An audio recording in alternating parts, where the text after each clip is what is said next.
Mes chers frères et sœurs, je vais commencer par une question. Est-ce que vous savez ce que les âmes du purgatoire regrettent quand elles sont au purgatoire? Elles regrettent plusieurs choses. Une chose qu'elles regrettent beaucoup, énormément, c'est d'avoir perdu leur temps sur la terre. C'est d'avoir occupé leur temps à des riens, à des choses qui paraissaient importantes sur le moment, sur le plan voilà, de la société, belles occupations, mais qui finalement ne portaient aucun fruit, et surtout elles avaient oublié qu'elles avaient une âme, et donc elles perdaient leur temps à des choses qui étaient plutôt matérielles, mondaines, etc. Autrement dit, des activités sans fruit. Et alors c'est une grande souffrance pour les âmes du purgatoire, parce qu'elles voient le prix d'une seule heure sur la terre. Elles voient toutes les grâces que le Seigneur était prêt à leur donner, si seulement elles avaient tourné leur regard vers lui, à ce moment-là, pour faire tout simplement, et vivre tout simplement ce qu'il avait préparé pour elles. Donc tout ce temps perdu qui aurait pu être des moments extraordinaires pour grandir, pour croître dans la sainteté, et voilà, elles ont perdu ça. Comme dit la Vierge Marie, vous pensez à tout, mais en dernier à l'âme. Alors, vous perdez dans les choses matérielles. Parlez du ciel, nous dit-elle. Parlez du ciel, c'est votre destinée. Voilà. Je tiens Gloria Polo, tout le monde la connaît maintenant. Gloria Polo, cette femme, donc dentiste en Colombie, et elle, riche, belle, elle se prenait pour le nombril du monde, elle était brillante, sexy, elle était vraiment un succès fou, etc. Bref, mais enfin, elle avait un orgueil bien calé.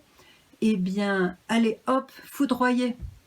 Elle se met en abri pour aller à l'université, elle s'abrite, il y avait un orage avec son neveu, et pof, la foudre. Elle se retrouve, voilà, elle se trouve devant le trône de Dieu, avec son beau corps bien sexy, détruit, voilà. Et alors, je vous raconte pas son histoire parce qu'on a toute une vidéo là-dessus, mais vous voyez, elle a été prise de court, elle s'y attendait pas, c'était l'heure finale pour elle. Alors, par miséricorde, il y a toute une histoire extraordinaire, etc. Elle est revenue sur la terre et elle est devenue une sainte. D'une peste qu'elle était, elle est devenue une sainte parce que elle a vu le prix de la vie, elle a vu le prix de l'amour, elle a vu le prix du présent, de l'aujourd'hui. Voilà. Encore un exemple, c'est, vous connaissez Nathalie Soraco, qui était une brillante jeune femme, elle était dans le show business, elle était riche, elle venait de signer un super contrat avec, pour un film ou pour une représentation, enfin bref, le truc très très juteux, elle était super contente, vraiment elle était partie pour la gloire, et pof, l'accident de voiture. C'était fini, elle a senti la vie la quitter, ça coulait comme ça s'en allait, la vie s'en allait, et voilà, elle s'est retrouvée au ciel devant elle s'est aussi, elle, retrouvée devant le trône de Dieu, et là, devant le trône de Dieu, il n'y a pas d'histoire, hein. On ne vous demande pas votre compte en banque, on ne vous demande pas quel âge vous avez, on regarde l'âme, la pureté de l'âme, la réalité de l'âme, nue dans la vérité, dans le flash de la vérité de Dieu. Alors on sera jugé par l'amour, on sera jugé aussi par l'amour, mais donc on va regarder l'amour qu'il y avait dans notre vie. Autrement dit, mes frères et sœurs, mon thème aujourd'hui, c'est, voilà, et bien c'est justement aujourd'hui. Aujourd'hui, c'est ton dernier jour. Aujourd'hui, c'est ton dernier jour sur la terre.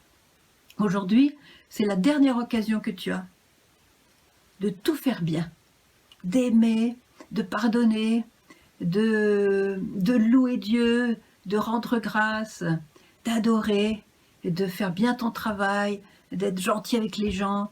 Aujourd'hui, c'est ton dernier jour. Comme Charles de Foucault, il vivait chaque jour comme son dernier jour. Autrement dit, il mettait le paquet. Dans chaque jour, c'est comme ça qu'il est devenu un saint.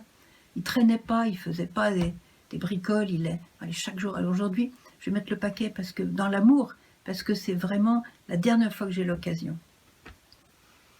Alors, je vous parlais des âmes du purgatoire, mais je voudrais aussi vous parler, oui, d'un prêtre aussi, le père Jim, c'est un prêtre canadien. Alors lui, c'était un prêtre tiédasse, je dirais. Il faisait son boulot de prêtre comme un fonctionnaire d'une entreprise, voilà.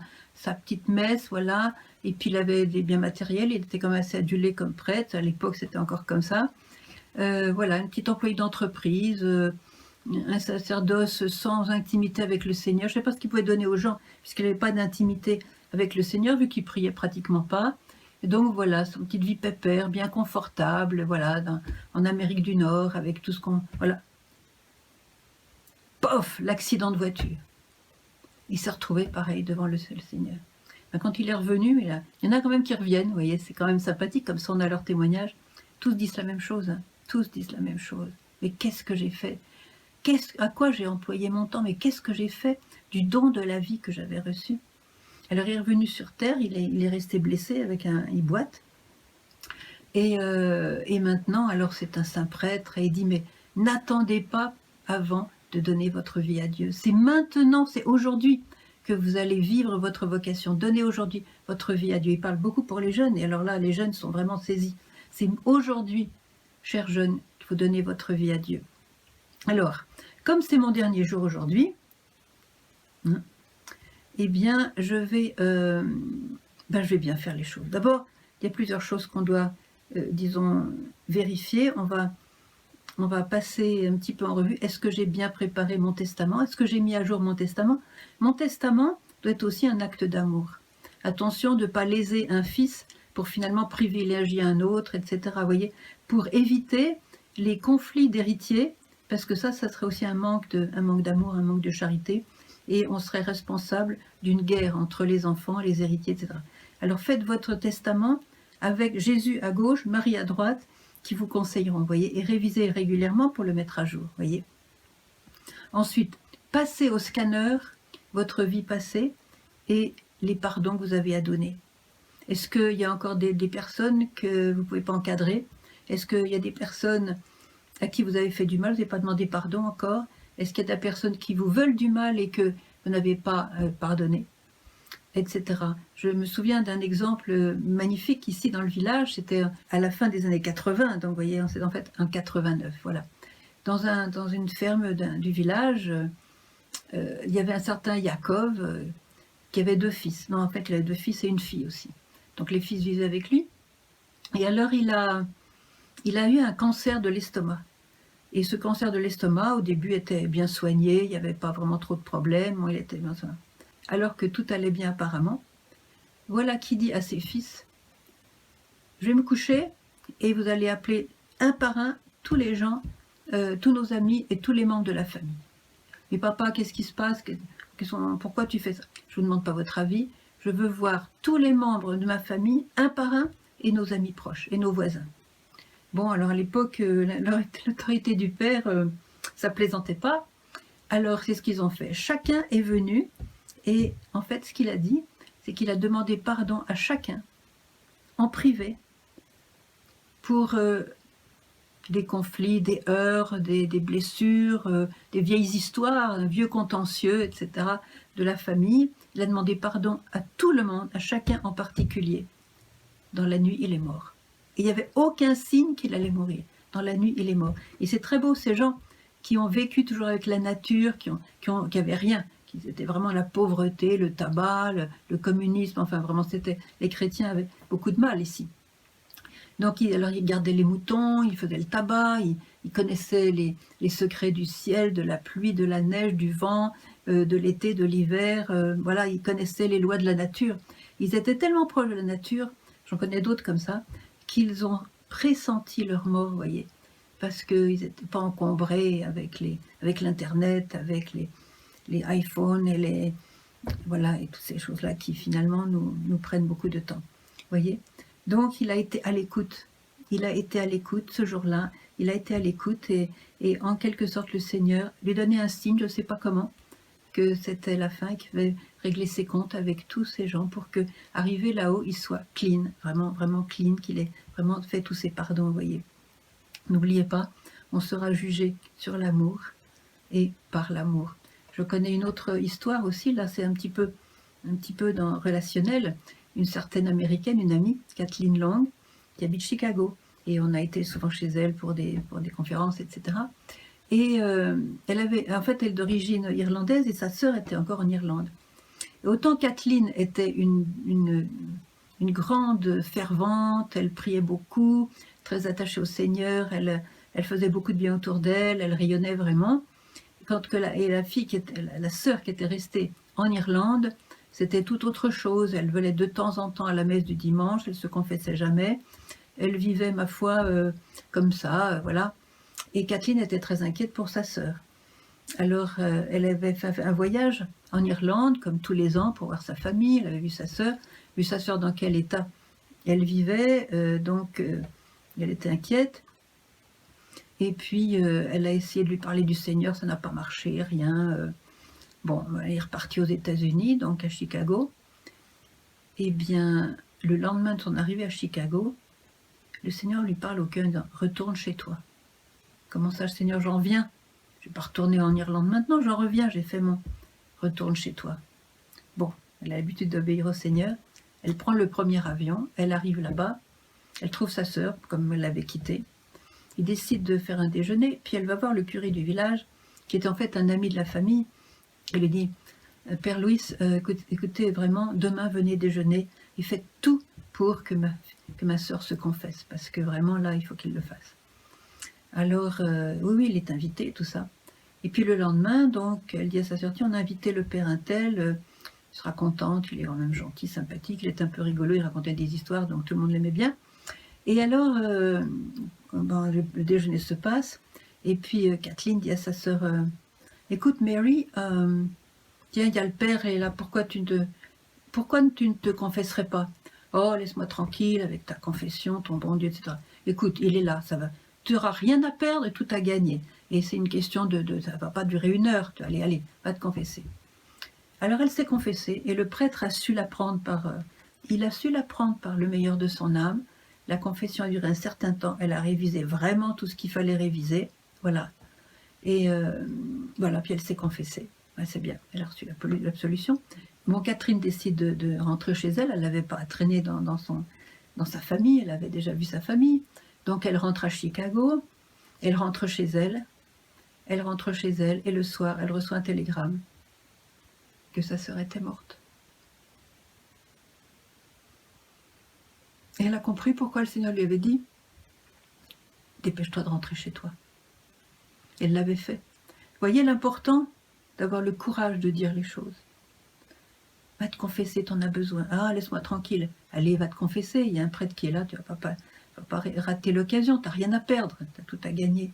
Voyez, elle aurait pu dire, bon, je viens d'y aller, le voyage coûte cher, on ne va pas remettre ça, etc. Et bien, voyez la différence, On ne sait jamais, on ne sait jamais. Alors, comme dit Marie, réveillez-vous, chers enfants, du sommeil de l'âme.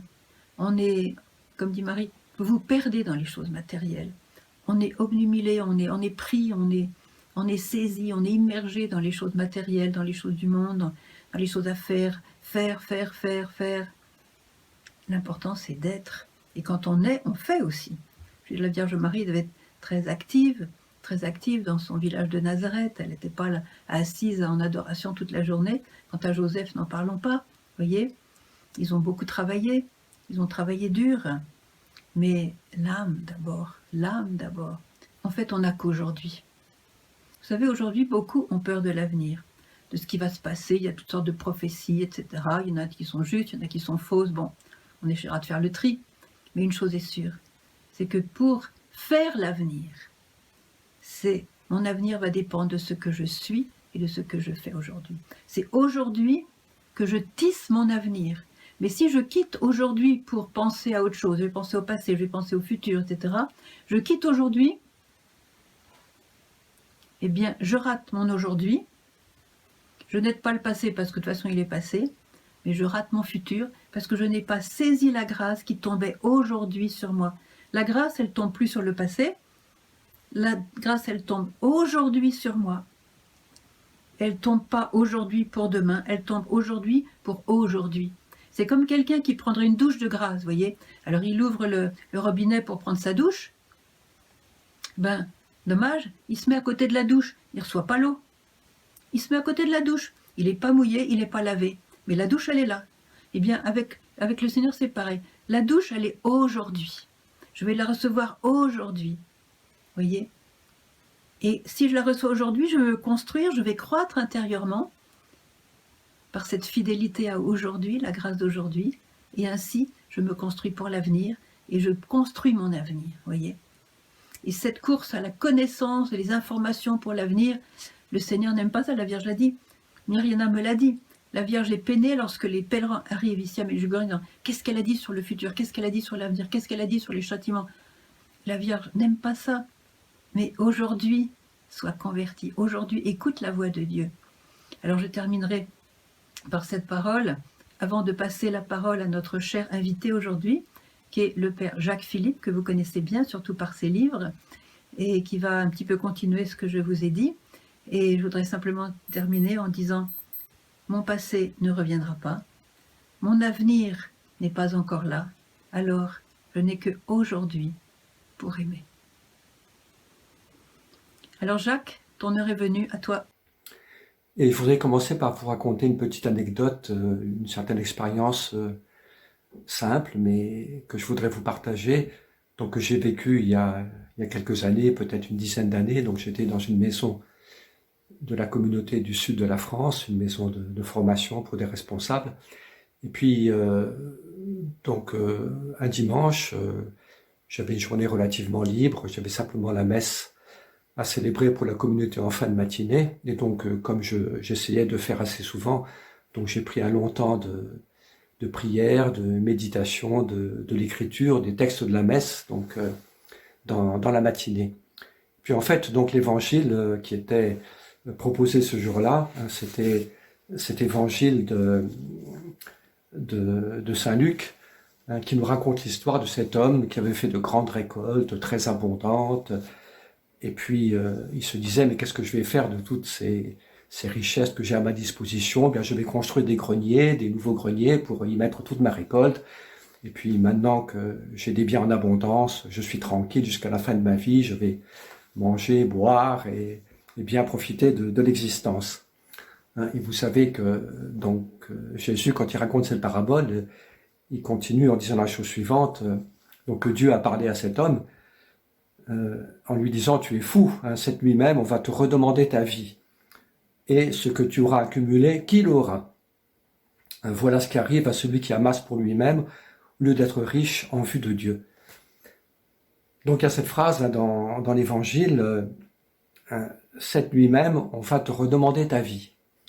Et en méditant un peu là-dessus, je dois dire que cette phrase, elle m'a beaucoup frappé quand même. Cette nuit même, on va te redemander ta vie. Je me suis dit, c'est vrai, après tout, peut-être que cette nuit, le Seigneur va me rappeler à lui. Personne n'est jamais garanti, n'est jamais sûr de vivre un lendemain, on ne sait jamais ce qui peut se passer. Et donc ça m'a beaucoup touché cette phrase, et puis j'ai pris un peu comme une espèce de résolution, j'ai senti que c'est un peu ça que je devais faire. Donc prendre cette résolution de vivre ma journée exactement comme si j'étais certain que eh bien, la nuit suivante, le Seigneur allait me reprendre ma vie. Voilà, donc j'en suis certain, il ne me reste plus qu'une journée à vivre, la nuit prochaine, le Seigneur va me ramener. Alors, qu'est-ce que ça a provoqué dans mon cœur? Ce que je dirais, vous voyez, ça n'a pas du tout mis de peur dans mon cœur, au contraire, je dirais que le premier sentiment qui m'est venu, c'est une immense gratitude, en fait, vraiment un sentiment profond désir profond de remercier Dieu, de lui dire, écoute Seigneur, ma vie était ce qu'elle a été, j'ai pas toujours été parfait, j'ai pas toujours fait le bien que j'aurais pu faire, et puis j'ai pas toujours évité certaines erreurs que peut-être j'aurais pu éviter, mais quand même, je suis heureux de mon existence parce que je t'ai rencontré. J'ai connu ta miséricorde. Il y a au moins une chose dont je suis sûr, c'est que tu es vraiment un Dieu miséricordieux. Tu es un Père et je sais que tu m'aimes. Et donc finalement, ça donne tout son sens à ma vie.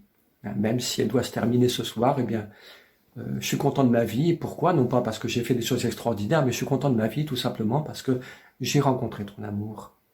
Je sais que tu es un Dieu miséricordieux. Je sais que tu m'aimes. Et je crois que c'est ça finalement qui fait qu'une vie est réussie. C'est pas forcément qu'on accomplit des choses extraordinaires, mais ce qu'on a rencontré de manière authentique et profonde un Dieu comme miséricorde, Dieu comme amour. Qu'on a trouvé ce trésor, cette perle précieuse du Dieu miséricordieux. Donc c'est ça le premier sentiment qui m'est arrivé, donc cette gratitude pour la vie que Dieu m'a donnée, et puis pour la miséricorde qu'il a pu avoir envers moi, que j'ai expérimenté. Et puis la deuxième pensée qui m'est venue, voilà, c'est ma dernière journée, bien, il faut que j'en profite.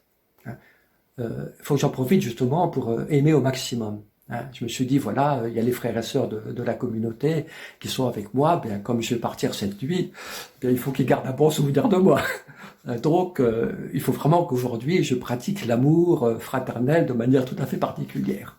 Donc, j'ai essayé pendant toute la journée. Donc, oui, je me suis pas précipité. J'ai pas changé mon programme. Je me suis pas précipité pour passer toute la journée à chapelle. J'ai fait ce que j'avais à faire tout simplement dans une journée normale. J'ai pas changé mon programme, mais je me suis dit, il faut que je vive cette journée vraiment le mieux possible dans le domaine de l'amour, dans la reconnaissance envers Dieu, la gratitude, comme je viens de le dire, et puis surtout dans l'amour du prochain. Donc, je dis, les frères et sœurs, il faut qu'ils gardent un bon souvenir de moi, donc je vais essayer d'être le plus gentil possible. C'est vrai que j'ai passé toute la journée à faire des sourires l'un à l'autre, à parler gentiment, à être chaleureux, cordial, envers tous les frères et sœurs de la maison. Ils ont dû se demander ce qui m'arrivait. Mais donc j'ai vraiment essayé de vivre cette journée dans l'amour, parce que je sentais que c'est le plus important. Oui, qu'est-ce qu'on emporte de cette vie dans l'autre? Eh bien, c'est simplement l'amour, l'amour qu'on a reçu de Dieu, et puis l'amour qu'on a donné aux autres. Donc j'essaie vraiment de vivre toute cette journée dans la délicatesse de la charité, dans la présence à l'autre, la bonté, la tendresse envers les personnes avec qui Dieu me donnait de vivre donc à ce moment-là. Voilà. Puis le soir, je me suis couché, j'ai dit merci Seigneur pour cette belle journée, voilà. Donc cette nuit, tu vas me reprendre. Bon, ben voilà, je m'endors en m'abandonnant entre tes bras, parce que je sais que tout ce que tu fais dans ma vie, c'est pour mon bien. Voilà, donc je me suis endormi tranquillement. Alors le lendemain, je me suis réveillé. Alors j'étais un petit peu déçu quand même. Je me suis réveillé, je me suis dit, bah non, le Seigneur me reprend pas tout de suite, il me donne un sursis. Voilà, il faut que je continue un petit peu à vivre le temps que Dieu voudra, mais essayer de le vivre le plus possible dans ce même esprit, vous voyez, de vivre chaque journée comme étant belle, précieuse, et chaque journée comme étant vraiment une occasion d'accueillir l'amour de Dieu et puis d'aimer les personnes qui m'entourent. Oui, chaque journée a vraiment une valeur unique. C'est une phrase qu'on trouve souvent dans les sacristies dans différents pays. Vous voyez, il y a marqué dans la sacristie une petite phrase adressée aux prêtres, célèbre cette messe comme si c'était la première, comme si c'était la dernière, comme si c'était la seule. C'est vrai que si je célébrais chacune des messes comme si c'était vraiment l'unique messe de ma vie, on y mettrait une présence, une ferveur bien plus grande que parfois un petit peu l'habitude qu'on a tendance à prendre dans ce domaine comme dans d'autres, vous voyez. Et c'est vrai pour chaque journée, vous voyez, vivre chaque journée comme si c'était la première de notre vie. Oui, le premier matin, la nouvelle aube, oui, ce nouveau don de Dieu, de la vie, à renouveler chaque jour.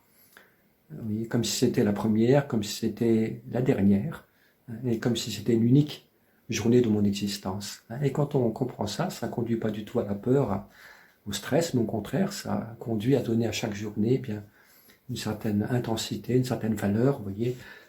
Et donc ça nous permet de vivre les choses, d'être beaucoup plus présents à Dieu, présents aux autres, que quand on est projeté dans le passé ou dans l'avenir, comme nous le sommes parfois. Oui, vivre l'instant présent, vivre l'aujourd'hui de Dieu, l'aujourd'hui de mon existence, en essayant d'y mettre le maximum de confiance et le maximum d'amour. Et c'est vrai que c'est une très très belle manière de vivre. Alors c'est pas très facile pour nous parce que on est souvent un peu dispersé, projeté en arrière, en avant, mais plus on essaye de vivre dans ce sens-là, mais plus en fait la vie est précieuse et elle est belle. Alors je crois, vous voyez, que dans cette idée que je vous partage, de vivre l'aujourd'hui, avec toute son importance et sa beauté, on pourrait dire qu'il y a un peu deux aspects là-dedans. Il y a un certain aspect d'exigence, prendre la vie au sérieux, oui, cette journée au sérieux, mais il y a aussi une très très bonne nouvelle. Alors je vais commencer un petit peu par l'exigence, parce qu'il faut aussi qu'on soit accueillant cela. Vous voyez que aujourd'hui, c'est vraiment le jour de grâce. C'est le jour que Dieu me donne pour l'aimer, pour lui appartenir, pour vivre pour lui. Et vous savez que ça, c'est un thème qu'on trouve très souvent dans l'Écriture, aussi bien l'Ancien que le Nouveau Testament, combien c'est important de vivre l'aujourd'hui. Vous voyez, il ne faut pas attendre demain pour se convertir. Oui, si quelqu'un dit, bah voilà, j'ai le temps, je me convertirai plus tard, pour le moment je fais ce qui m'amuse et je prends pas tellement la vie au sérieux, mais je le ferai plus tard, eh bien on se convertira jamais. Oui, hein. Si je me dis je me convertirai demain, ben, je me convertirai pas. Hein, parce que le temps de la conversion c'est aujourd'hui. Hein, c'est aujourd'hui le temps de la grâce. Hein, c'est aujourd'hui le temps de ma réponse. C'est aujourd'hui le temps de ma décision pour aimer, oui, pour aimer Dieu, pour aimer mes frères. Hein, je cite quelques phrases de l'Écriture. Saint Paul, par exemple, qui dit, hein, dans la deuxième lettre aux Corinthiens, au chapitre 6, hein, nous vous exhortons encore à ne pas laisser sans effet la grâce reçue de Dieu. Il y a une grâce aujourd'hui, une grâce reçue de Dieu. Il ne faut pas la laisser sans effet. Il ne faut pas passer à côté de cette grâce. Car il est dit dans l'Écriture, au moment favorable, je t'ai exaucé, au jour du salut, je t'ai secouru. Le voici maintenant le moment favorable. Le voici maintenant le jour du salut. Oui, le moment favorable, le moment du salut, le moment où Dieu nous visite, c'est pas hier, c'est pas demain, c'est aujourd'hui. Qu'à la fois Dieu me visite, que je l'accueille, que je réponds à son amour. On trouve ça aussi un peu la même idée dans le psaume 94, qu'on chante très souvent le matin pour les laudes. Aujourd'hui, écouterez-vous sa parole. Ne fermez pas votre cœur comme au désert, comme au jour de tentation et de défi, où vos pères m'ont tenté et provoqué, et pourtant ils avaient vu mon exploit. Aujourd'hui, écouterez-vous la parole de Dieu. Si on dit, ben voilà, la parole de Dieu, sans doute c'est intéressant, mais je vais m'y intéresser demain ou après-demain, bien, on n'écoutera jamais. C'est aujourd'hui que je dois entendre, écouter la parole du Seigneur. Et puis il y a un texte que je trouve absolument magnifique aussi un peu sur ce sujet. C'est dans le livre d'Isaïe, donc au chapitre 55, les versets 1 à 7, donc des paroles du Seigneur qui sont absolument extraordinaires, où Dieu parle de la manière suivante. Vous tous qui avez soif, venez, voici de l'eau.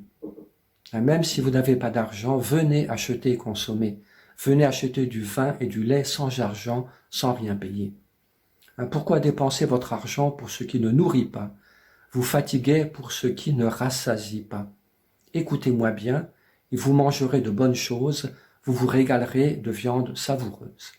Et donc il y a un très très bel appel du Seigneur, nous qui avons soif, nous qui avons tellement ce désir de bonheur, de vie, eh bien, approchons-nous du Seigneur. Et gratuitement, eh bien, il nous donnera une bonne nourriture et nous courons souvent derrière des choses qui ne nous rassasient pas, mais si nous approchons de Dieu, eh bien, il saura nous donner ce que nous désirons profondément. Vous voyez, ces nourritures savoureuses, ces bonnes choses dans notre cœur, à le désir. Et puis donc, juste après, Isaïe continue avec ces paroles. Cherchez le Seigneur tant qu'il se laisse trouver. Invoquez-le tant qu'il est proche. Oui. Et c'est aujourd'hui que le Seigneur se laisse trouver. Cherchez le Seigneur tant qu'il se laisse trouver. Invoquez-le tant qu'il est proche. Oui, Dieu est proche. Dieu se laisse trouver.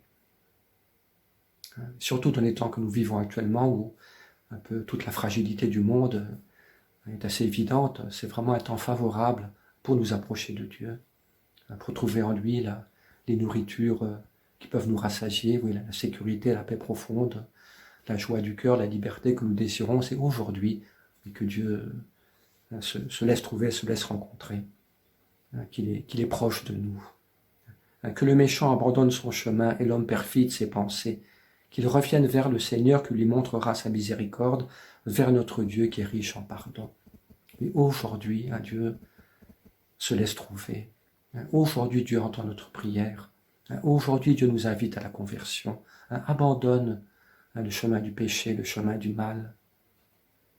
Que ton cœur se tourne vers Dieu. Qu'il revienne vers le Seigneur qui lui montrera sa miséricorde, vers notre Dieu qui est riche en pardon. Et ça, c'est aujourd'hui qu'il faut le vivre. Il ne faut pas attendre demain ou après-demain, parce que je ne sais pas la durée de ma vie. C'est aujourd'hui que je dois chercher Dieu, l'invoquer, crier vers lui, le prier, me tourner vers lui, écouter sa parole, et me jeter dans les bras de Dieu comme un enfant dans les bras de son Père. Dieu qui n'est pas là pour m'accuser, pour me mettre un fardeau trop lourd sur les épaules, mais Dieu qui est là pour m'aimer, pour me pardonner, pour me remplir de son amour, de sa consolation, de sa paix. Aujourd'hui, n'attendons pas demain pour chercher le Seigneur et pour le rencontrer, pour le trouver et puis nous laisser visiter par lui. Donc, la très bonne nouvelle qu'il y a dans un petit peu ces vérités que je vous partage, vous voyez, c'est que, eh bien, si aujourd'hui je me tourne vers le Seigneur, eh bien, aujourd'hui, Dieu me donnera ce dont j'ai besoin. Hein. Aujourd'hui, Dieu me donnera sa grâce. Oui. Et peu importe mon passé. Oui. Aujourd'hui, hein, Dieu veut me donner tout ce que son amour désire m'accorder. Hein, peu importe mon passé. Oui. Si mon passé a été bon, c'est très bien, hein, je dois remercier le Seigneur, mais je dois continuer à me convertir. Vous voyez, parce qu'on n'a jamais fini d'apprendre à aimer. On n'a jamais fini d'aimer davantage. Donc il ne faut pas se reposer sur ses lauriers. Supposons que j'ai été un bon chrétien pendant pas mal d'années, c'est très bien, mais il faut continuer à se convertir. Saint Antoine du Désert, qui est mort à l'âge de 106 ans, il disait à l'âge de 102 ans, je n'ai pas encore commencé de me convertir. Je peux encore faire des progrès dans l'amour. Voyez.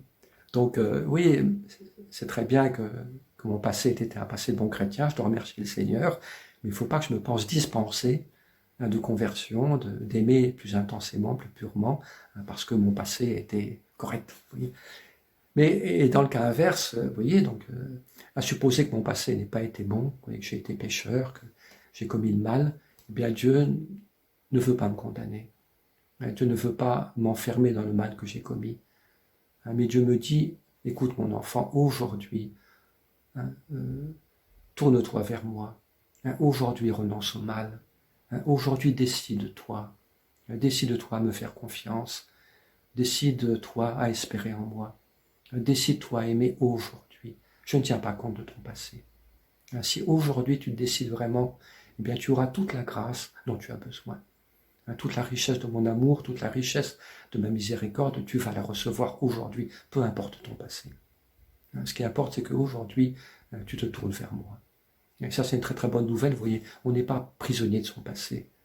La miséricorde de Dieu est plus grande que tout le mal que j'ai pu commettre. Et simplement aujourd'hui, de tout mon cœur, je dois me tourner vers Dieu. Et il y a une très très belle illustration de ce que je vous dis dans l'évangile de Saint Luc, c'est la fameuse histoire du bon larron, bon, qui n'était pas si bon que ça, parce que comme son collègue crucifié de l'autre côté, c'est un homme qui avait fait le mal, qui avait été, on ne sait pas très bien ce qu'il avait fait, mais enfin, lui-même reconnaît que sa condamnation était juste, qu'il avait mérité bien, la peine de mort à laquelle les Romains l'avaient condamné. Pourtant, ce qui s'est passé de très beau dans le cœur de cet homme, c'est qu'il a été touché par Jésus, vous voyez. Et puis son cœur s'est ouvert. Moi, je pense, quelle est la raison profonde, c'est mystérieux, c'est personnel, mais moi, je pense que cet homme, qui n'avait connu peut-être que le mal, que la violence, que le mensonge, vous voyez, il a été touché par Jésus, parce qu'il a vu un homme qui mourait, vous voyez, dans l'abandon entre les mains de Dieu. Et un homme qui pardonnait, qui n'avait pas d'amertume, pas de rancune, pas de haine, mais un homme qui était tout amour pour son Père. Vous voyez, il a senti ça, vous voyez, il a senti quelque chose du royaume. Oui, une réalité qu'il connaissait peut-être jamais, parce que c'était pas son monde, mais il a compris qu'il y avait dans ce crucifié à côté de lui, qui était condamné injustement, qui était innocent, et il a compris qu'il y avait tout un royaume, oui, de paix, de justice, de vérité, d'amour, de bonté, de douceur, de tendresse, oui, tout un royaume de vie, qu'il n'avait pas connu dans son existence, malheureusement, mais qui était là. Et donc il y a cette très très belle prière, il se tourne vers Jésus en disant, Seigneur, souviens-toi de moi quand tu seras dans ton royaume. Très très belle prière. Seigneur, souviens-toi de moi quand tu seras dans ton royaume. Ce qui est encore plus beau, vous voyez, c'est non seulement cette confiance du larron, mais ce qui est encore plus beau, c'est la réponse de Jésus. Qu'est-ce que Jésus lui répond? Il lui dit, aujourd'hui, tu seras avec moi au paradis. Il ne dit pas demain, il ne dit pas au bout de 50 ans de dure pénitence, mais il dit aujourd'hui, tu seras avec moi au paradis. Mais ça suffit. C'est cet acte de foi, cet acte de confiance, cet homme qui a cru dans la miséricorde, qui a crié vers Jésus, eh bien, immédiatement, il a reçu ce qu'il désirait. Il a reçu le royaume. Aujourd'hui, tu seras avec moi dans le paradis. Mais c'est très très beau parce que ça nous montre qu'on n'est jamais prisonnier de son passé. Oui, puis je dirais que ce qui est très beau, ça revient à ce que je disais un peu au début, c'est que cet homme, vous voyez, on pourrait dire que d'un certain point de vue, sa vie était complètement ratée. Il avait été un brigand toute sa vie, il mourait condamné, puis c'était terminé. Donc, oui, sa famille ne devait pas être très fière de lui. Pour moi que ce soit une famille de brigands, j'en sais rien, mais enfin, toujours est-il que d'un point de vue des belles valeurs de la vie, il avait raté son existence, cet homme. Et pourtant, au dernier moment, il a accueilli la miséricorde de Dieu. Et donc, il a réussi sa vie. Parce que c'est quoi une vie réussie? C'est pas une vie parfaite, mais c'est une vie où l'homme a vraiment rencontré la miséricorde de Dieu et s'est complètement livré à cette miséricorde, a cru à l'amour et a accueilli cet amour et s'est vraiment livré totalement à l'amour de Dieu. C'est ça une vie réussie. Oui. Et cet homme qui avait fait beaucoup de mal pendant sa vie, eh bien, à partir de ce moment-là, de ces derniers instants, de cette grâce de conversion, d'accueil de la miséricorde de Dieu, quand il s'est tourné vers Jésus, eh bien cet homme, il a fait beaucoup de mal pendant sa vie, mais après sa mort, il a fait un bien fou. Et il nous fait du bien à tous, cet homme-là, maintenant, parce que son témoignage nous donne tellement d'encouragement, tellement de confiance. Oui, c'est beau de voir comment, en une seconde, une vie peut complètement basculer. Une vie qui semblait perdue, une vie qui semblait gâchée, en une seconde, peut devenir une vie parfaitement réussie, parce que c'est une vie qui a parfaitement accueilli l'amour de Dieu, qui a parfaitement compris et accueilli la miséricorde du Seigneur. Donc un très très beau témoignage. Voilà. Alors demandons ces grâces à la Sainte Vierge, de vivre vraiment dans cet aujourd'hui de la miséricorde, de ne pas attendre demain pour accueillir Dieu, pour nous convertir, pour abandonner le mal qui est encore présent dans notre vie. N'attendons pas demain. Aujourd'hui, demandons cette grâce de conversion. Et aujourd'hui, mettons toute notre espérance dans l'amour de Dieu. C'est ça la vie chrétienne, vous voyez. Chaque matin, eh bien, on recommence. Oui.